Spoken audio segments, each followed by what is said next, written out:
여러분은 누군가에게 화내고 우기는 사람을 만났을 때 어떻게 반응하시나요? 세상에는 자신의 감정에 휘둘리는 사람과 그 감정을 다스리는 사람이 있습니다. 우리는 일상에서 종종 자신의 주장만 내세우며 목소리를 높이는 사람들을 마주하곤 합니다. 그들의 붉어진 얼굴과 거친 말에 우리는 본능적으로 방어적인 태도를 취하게 됩니다. 왜 저한테만 이러세요? 당신도 똑같잖아요. 와 같은 말이 튀어나올 때 대화는 순식간에 감정의 전쟁터로 변합니다. 하지만 놀랍게도 화를 낸 사람보다 그 화에 반응한 사람이 더 큰 피로감을 느끼곤 합니다. 나중에는 내가 왜 저 사람 수준에 맞춰 싸웠지? 하며 후회하는 경우도 부지기수입니다. 철학자 스피노자는 감정에 휘둘리는 자는 타인의 노예라고 말했습니다. 화를 내는 사람은 이미 자신을 잃은 상태입니다. 그들은 자신의 감정에 지배당하고 있지요. 그런데 그 화에 우리가 똑같이 반응하는 순간, 우리 역시 감정의 노예 사슬에 묶이게 됩니다. 다산 정약용 선생도 목민심서에서 화를 낼 줄 모르는 자는 약하지만 화를 다스릴 줄 아는 자는 강하다고 말씀하셨습니다. 진정으로 강한 사람은 불필요하게 목소리를 높이지 않습니다. 대신 단 한 문장으로 상대방의 공격적인 태도를 무디게 만들 수 있습니다. 그 문장은 바로 그럴 수도 있겠네요,입니다. 이 짧은 대답은 놀라운 힘을 가지고 있습니다. 상대방의 공격을 고스란히 흡수하면서도 우리의 존엄성을 훼손하지 않습니다. 화를 내는 사람들은 상대방의 반응을 에너지 삼아 감정을 폭발시킵니다.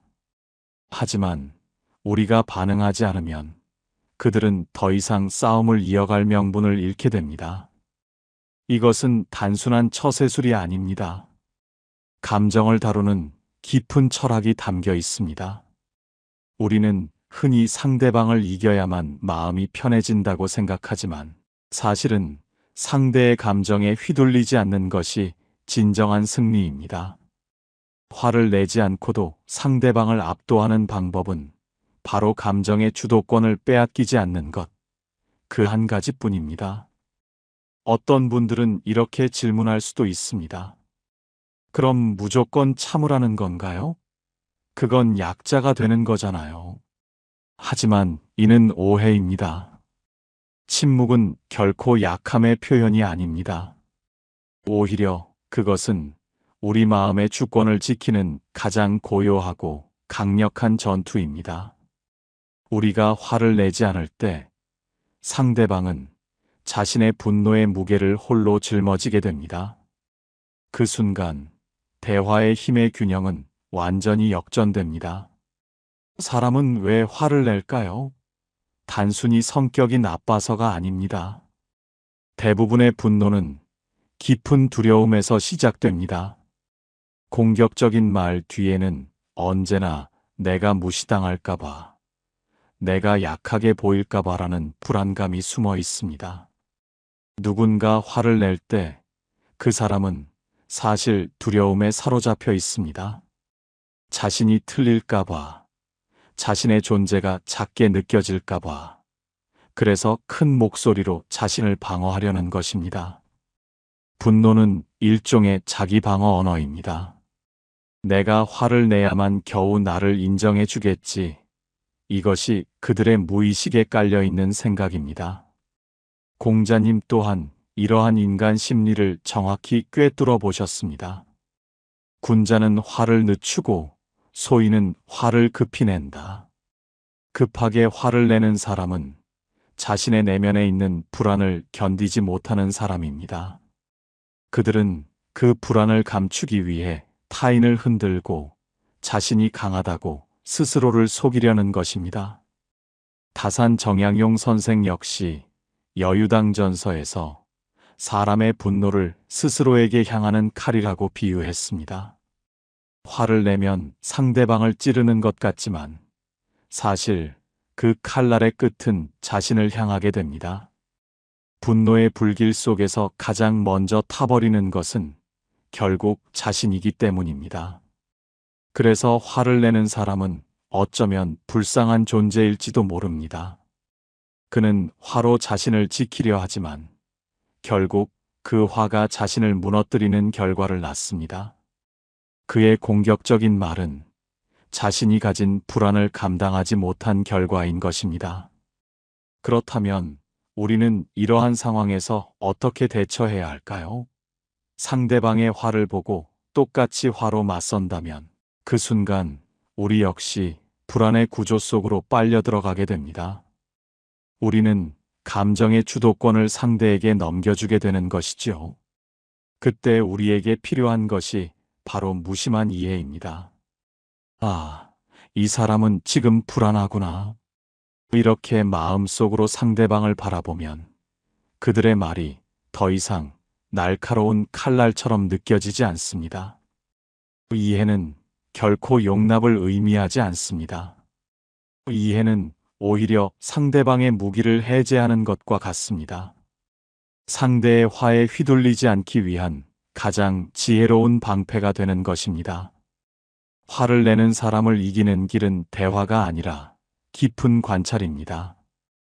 그가 왜 화를 내는지, 그 말이 진정으로 나를 향한 것인지, 아니면 그의 내면에 잠재된 두려움이 쏟아져 나온 것인지를 차분하게 지켜보는 것입니다. 이러한 관찰의 시선이 우리 안에 생겨날 때 우리는 더 이상 감정적으로 반응하지 않게 됩니다. 그 순간 이미 승부는 결정된 것입니다. 화를 내는 사람은 점차 할 말을 잃게 됩니다. 왜냐하면 그들은 우리의 반응을 먹고 자라기 때문입니다. 그 반응이 사라지면 그들의 분노는 스스로 힘을 잃고 무너집니다. 그런데 이러한 원리를 알고 있어도 실제로 실천하기는 쉽지 않습니다. 왜냐하면 인간의 본능은 자신을 방어하려는 경향이 강하기 때문입니다. 그래서 철학자 에픽테토스는 이렇게 가르쳤습니다. 사람을 화나게 하는 것은 사건 자체가 아니라 그 사건에 대한 우리의 해석이다. 상대방이 화를 낸 것 자체는 문제가 아닐 수 있습니다. 하지만 그 화를 우리가 공격으로 해석하는 순간 우리의 마음이 이에 반응하게 되는 것입니다. 결국 화를 이겨내는 것은 상대방의 문제를 우리의 문제로 만들지 않는 힘입니다.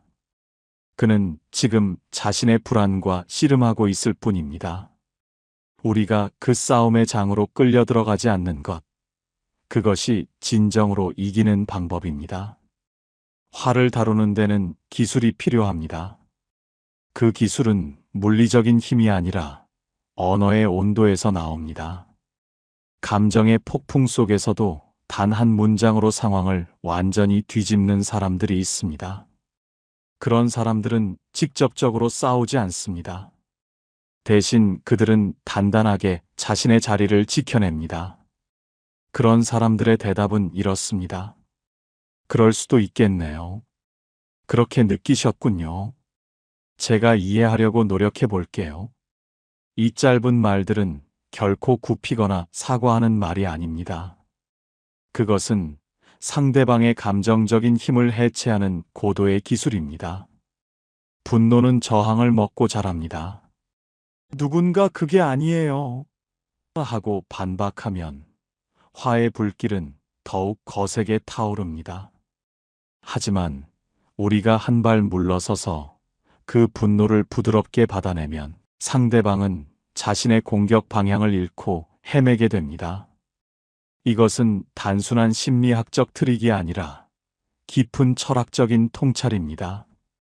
공자님은 온유하되 굽히지 말라고 가르치셨습니다. 온유함은 타인의 감정을 부드럽게 받아들이는 힘을 의미하며 굽힘은 자신의 존엄성을 내주는 일입니다. 이 둘을 명확히 구분할 줄 아는 것이 성숙한 인간관계의 첫걸음입니다. 화를 내는 사람 앞에서 우리의 목소리를 낮추십시오. 목소리를 낮춘다는 것은 결코 겁을 먹는 것이 아닙니다. 낮은 목소리는 우리가 자신의 중심을 흔들림 없이 지키고 있다는 강력한 신호입니다. 흥분한 사람은 자신보다 침착한 사람에게 무의식적으로 두려움을 느낍니다. 그는 속으로 왜 내 말이 안 먹히지? 라고 생각하게 될 것입니다. 그 순간 이미 그 사람의 분노는 힘을 잃습니다. 만약 상대방이 계속해서 우리를 몰아붙인다면 이렇게 말해보세요. 말씀하신 부분은 이해가 됩니다. 다만 지금은 서로 진정된 후에 이야기하는 것이 좋겠습니다. 이 말은 단호하면서도 결코 공격적이지 않습니다. 그 속에는 두 가지 중요한 철학이 담겨 있습니다. 상대방의 감정을 이해하려는 여지와 동시에 자신의 경계를 분명히 제시하는 태도입니다. 이것이 바로 무심한 단호함입니다. 다산 정약용 선생은 이러한 태도를 이심이라 불렀습니다. 마음으로 마음을 이긴다는 뜻이죠. 그는 권력자들의 부당한 꾸짖음 속에서도 결코 언성을 높이지 않았습니다. 그의 침묵은 복종이 아니라 스스로의 마음을 지키는 무심하면서도 단단한 결심이었습니다. 우리가 화내지 않고 차분하게 대답할 수 있을 때 상대방은 우리를 쉽게 건드릴 수 없는 사람으로 기억하게 됩니다. 그것은 일시적인 권위가 아니라 깊은 존엄에서 우러나오는 기운입니다. 화를 내지 않아도 사람은 얼마든지 단단하게 설 수 있습니다. 그러나 이러한 평정심은 하루아침에 생겨나지 않습니다. 그것은 꾸준한 훈련을 통해 얻어지는 것입니다. 감정이 격해질 때마다 지금 내 안에서 일어나는 이 감정은 내 것인가? 아니면 상대방의 것인가? 라고 스스로에게 묻는 습관이 필요합니다. 이 질문 하나가 우리를 감정의 거친 파도에서 건져 올려줄 것입니다. 사람을 이긴다는 것은 목소리를 높이는 일이 아닙니다. 우리의 평정심을 무너뜨리지 않는 것, 그것이 진정한 승리입니다. 첫째, 가족 안에서의 분노에 대해 이야기해 봅시다. 가장 가까운 사람일수록 우리는 더 쉽게 화를 냅니다. 서로의 사정을 너무나 잘 알기에 그만큼 상처 주는 말도 정확히 상대방의 마음에 꽂히곤 합니다. 어느 아버지가 있었습니다. 퇴근 후 집에 돌아오면 사소한 일에도 쉽게 짜증을 터뜨렸습니다. 식탁에 반찬이 마음에 들지 않아도 아이들이 떠들어도 조용히 좀 해 하고 고함을 질렀습니다. 그때 아내가 늘 했던 대답이 있었습니다. 당신 오늘 많이 힘들었나 봐요. 그 한마디에 남편은 순간 말문이 막혔습니다. 자신이 낸 화가 부끄러워졌던 것이지요. 분노에는 항상 인정받고 싶은 마음이 숨어 있습니다. 그래서 화를 잠재우는 가장 효과적인 말은 반박이 아니라 인정의 한마디입니다. 그럴 수도 있겠네요. 많이 속상하셨죠?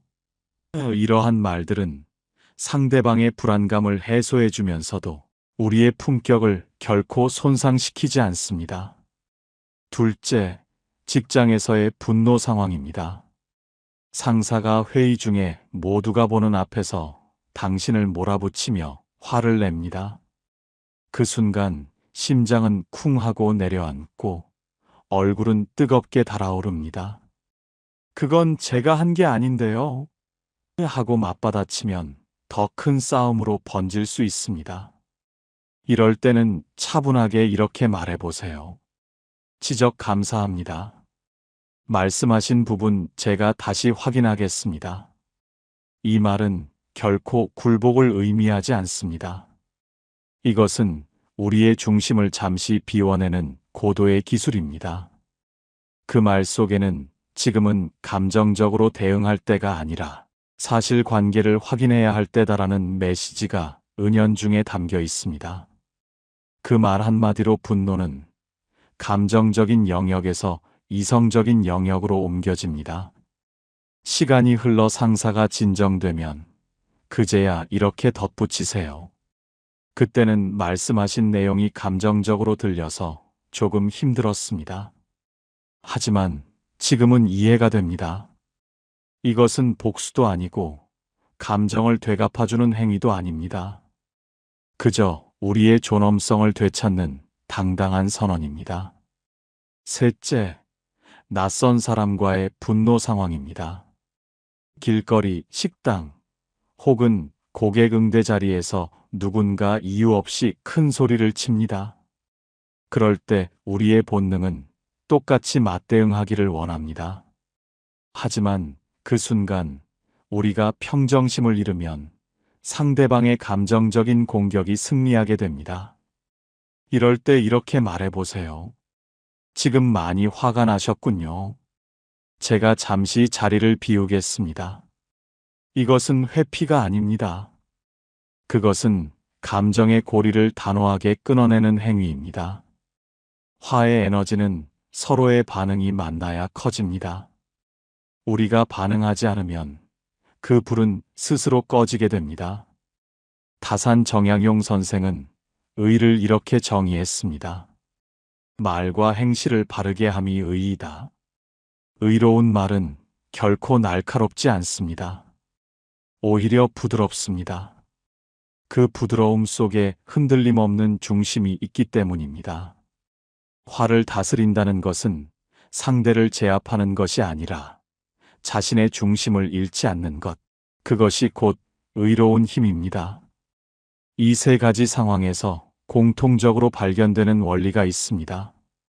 바로 감정의 무게를 상대방에게 다시 돌려주는 것입니다. 우리가 그 무게를 짊어지지 않으면 그들은 결국 스스로의 화와 마주할 수밖에 없습니다. 그것이 화를 이겨내는 가장 품격 있는 방식입니다. 사람은 모두 자신을 증명하려 합니다. 목소리를 높이는 것도, 감정을 격하게 드러내는 것도, 결국은 내가 옳다는 것을 보여주기 위한 무의식적인 행동입니다. 하지만 침착한 사람은 알고 있습니다. 진정한 옳음은 말로 드러나는 것이 아니라 흔들림 없는 태도에서 드러난다는 것을요. 침착함은 세상에서 가장 강력한 설득력을 가집니다. 감정의 폭풍 속에서도 흔들리지 않는 사람을 보면 사람들은 본능적으로 저 사람은 뭔가 다르다고 느끼게 됩니다. 그 평정심은 단순한 권위가 아니라 깊은 내면에서 우러나오는 품격입니다. 다산 정약용 선생은 이렇게 말씀하셨습니다. 분노는 잠시의 쾌락이나 평정은 영혼의 이익이다. 화를 내면 당장 통쾌함을 얻는 것 같지만 그 대가는 깊은 후회로 돌아옵니다. 반면에 침착함을 유지한 사람은 순간적으로는 괴로울 수 있지만 시간이 지나면 마음의 평화를 얻게 됩니다. 그 평화가 쌓이고 쌓이면 그 사람의 존재 자체에 깊은 무게감이 생겨납니다. 우리가 흔히 존경하는 사람들에게는 공통점이 있습니다. 그들은 쉽게 동요하지 않습니다. 억울한 말을 들어도 잔잔한 미소를 띠고 모욕을 당해도 잠시 눈을 감습니다. 그 순간의 침묵은 결코 겁이 나는 것이 아니라 자신의 내면을 통제하는 강력한 힘입니다. 그 통제가 쌓이면 그 사람은 더 이상 감정의 노예가 아니라 자신의 진정한 주인이 됩니다. 침착함은 세상을 변화시키는 힘이기도 합니다. 분노로 가득 찬 세상 속에서 한 사람이 평정심을 지키면 그 주변의 공기가 달라집니다. 회의실의 긴장이 완화되고 가정의 언성이 잦아듭니다. 침착한 한 사람이 공동체 전체의 감정 온도를 낮추는 놀라운 역할을 하는 것입니다. 스피노자는 감정을 움직이는 힘이라고 했습니다. 감정은 전염되고 서로에게 영향을 미칩니다. 누군가 화를 내면 그 자리에 있는 모두가 긴장하게 됩니다. 그런데 한 사람이 흔들림 없이 평정심을 유지하면 그 침묵이 감정의 연결고리를 끊어냅니다. 이것은 철학적인 이야기만이 아닙니다. 생리학적으로도 사람의 신경은 안정된 표정을 보면 자신도 모르게 진정되도록 설계되어 있습니다. 그래서 화를 내는 사람에게 차분한 목소리로 대응하는 것은 단순히 예의를 지키는 행위가 아닙니다. 그것은 감정의 무게 중심을 자신에게로 끌어오는 강력한 힘의 전략입니다. 침착함은 결국 자기 확신에서 나옵니다. 나는 내 감정에 결코 끌려가지 않을 것이다. 이러한 굳건한 믿음이 있을 때 다른 사람의 분노는 더 이상 우리에게 위협이 되지 못합니다. 우리는 그저 그 사람의 화를 고요히 바라보며 마음속으로 이렇게 말할 수 있습니다. 그것은 당신의 폭풍이지 나의 것이 아니다. 이 한 가지 생각이 우리의 삶 전체를 변화시킬 수 있습니다. 누가 아무리 큰 소리를 쳐도 우리의 내면이 바위처럼 고요하게 서 있을 때 그 평정심이 바로 우리가 이겼다는 증거입니다. 싸움은 이미 거기서 끝난 것입니다. 한 사람이 평정심을 지키면 주변의 공기가 바뀝니다. 그것은 눈에 보이지 않지만 확실하게 느껴지는 변화입니다. 가족 안에서도 마찬가지입니다. 누군가 늘 먼저 흥분하면 다른 가족 구성원들도 따라 불안해집니다. 그런데 어느 날 그중 한 사람이 조용히 미소 지으며 말을 아낍니다. 그 미묘한 침묵이 방 안의 감정 온도를 변화시킵니다. 화는 더 이상 퍼지지 않고 공기 속에는 묘한 평화가 자리 잡습니다. 분노를 다스릴 줄 아는 사람은 상대를 억지로 이기려 하지 않습니다. 대신 그는 상황 자체를 능숙하게 다스립니다. 그의 침착함은 주변 사람들의 감정을 조율하는 보이지 않는 지휘자 같습니다. 다산 정약용 선생이 말한 무심한 강함이 바로 이러한 힘을 의미합니다. 이런 사람 곁에 있으면 누구나 마음이 편안해지고 긴장이 풀립니다. 괜히 화냈네. 괜히 흥분했네. 와 같은 깨달음이 조용히 찾아옵니다. 그 사람은 굳이 말로 설득하려 하지 않아도 그 존재 자체로 사람들을 변화시키는 영향력을 가집니다. 직장에서도 이러한 현상은 분명히 나타납니다. 늘 목소리를 높이던 상사가 어느 날 부하 직원의 침착하고 흔들림 없는 눈빛 앞에서 할 말을 잃습니다. 이 사람은 다르다는 인식이 생겨나는 것이지요. 그 뒤로는 함부로 대하지 못하게 됩니다. 왜냐하면 침착한 사람은 쉽게 흔들리지 않기 때문입니다. 흔들리지 않는 사람은 감정의 무게를 상대방에게 다시 돌려주는 놀라운 능력을 가집니다. 그것이 곧 힘의 균형을 바꾸는 강력한 방식입니다. 우리는 흔히 화를 내야 강한 사람이라고 착각합니다. 하지만 진정으로 강한 사람은 자신의 감정을 완벽하게 통제할 줄 아는 사람입니다. 그는 자신을 다스림으로써 세상을 다스리는 지혜를 가집니다. 공자님 또한 제자들에게 이렇게 가르쳤습니다. 온화함은 덕의 근본이다. 온화한 사람은 결코 약하지 않습니다. 그의 부드러움은 흔들리지 않는 굳은 결심에서 비롯됩니다. 그 결심이 무너지지 않으니 그 사람을 흔들 수 있는 것은 아무것도 없습니다. 그 사람은 본능적으로 자신을 편안하게 만들어주는 사람에게 강하게 끌립니다. 화를 다스리는 사람은 주변의 불안감을 줄이고 깊은 신뢰를 쌓습니다. 그 신뢰가 곧 보이지 않는 강력한 영향력이 됩니다. 그리고 어느 순간 우리는 깨닫게 됩니다. 화를 내는 사람은 세상을 지치게 하지만 평정심을 지키는 사람은 세상을 회복시킨다는 것을요.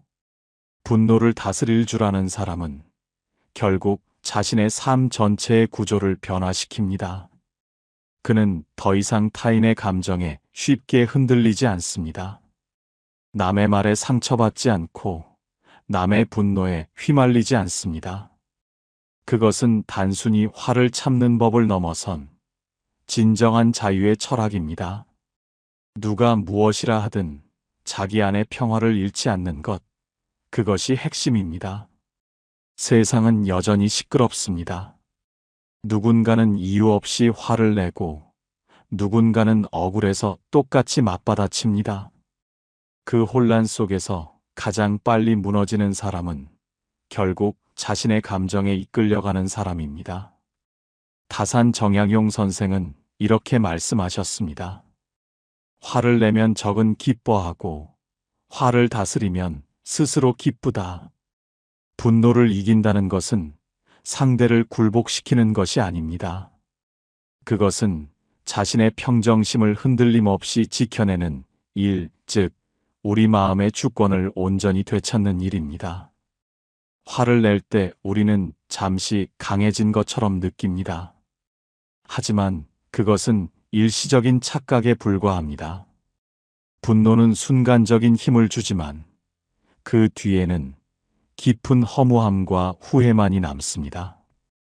반대로 침착함을 유지하는 것은 당장 보상받지 않을 수 있지만 그 사람의 내면에 견고한 평화를 꾸준히 쌓아갑니다. 화를 내지 않고 이긴다는 것은 싸우지 않아도 흔들리지 않는다는 의미입니다. 우리의 중심이 단단하다면 상대방의 분노는 더 이상 우리에게 아무런 영향을 주지 못합니다. 그때 상대방은 깨닫습니다. 저 사람은 쉽게 흔들리지 않겠구나. 그 깨달음 하나가 그로 하여금 우리를 더 이상 함부로 대하지 못하게 만듭니다. 세상은 시끄럽게 자신의 주장을 내세우는 사람보다 조용히 평정심을 지키는 사람에게 결국 마음을 빼앗깁니다. 침착함은 말보다 훨씬 오래 기억됩니다. 분노는 순간을 불태우고 사라지지만 평정은 시간을 넘어 깊은 신뢰를 남깁니다. 이기는 법은 생각보다 간단합니다. 화로 맞서지 말고 흔들림 없는 자신의 중심으로 서는 것입니다.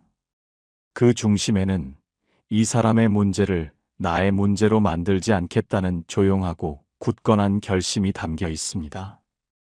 그 결심이 우리 안에 있을 때 우리는 이미 승리한 것입니다. 스피노자는 감정의 자유를 이렇게 표현했습니다. 자유로운 사람은 분노하지 않는다. 그는 이해한다. 화의 진정한 반대는 이해입니다. 상대방의 분노를 깊이 이해하는 순간, 우리는 그 감정적인 싸움에서 벗어나게 됩니다.